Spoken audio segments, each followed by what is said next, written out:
Nawalan daw ng kontrol ang truck na umararo sa 4 pang sasakyan sa Ragay, Camarines Sur. Bukod sa 5 nasawi, mahigit 3 iba pa nga ang sugatan sa aksidente.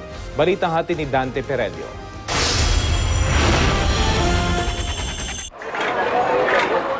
Nadatnan pa ng GMA News sa mga sasakyang sangkot sa aksidente, pati ang ilang biktima sa Ragay, Camarines Sur.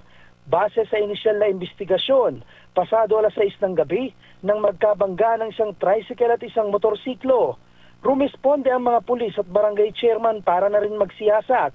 Pero habang nag-iimbestiga sila, isang truck na nasa kabilang lane ang bumangga sa isa pang sasakyan. Nawalan pa ng kontrol ang truck kaya sumalpok din sa tricycle at motorsiklo na unang nagkabanggaan. Maya-maya pa, isang bus galing naman sa Quezon ang nasapul din ng truck. Sa tala ng pulisya, 5 ang patay, kabilang ang rumispondeng barangay chairman na si Joseph Cater. 31 ang sugatan, kabilang ang 2 pulis.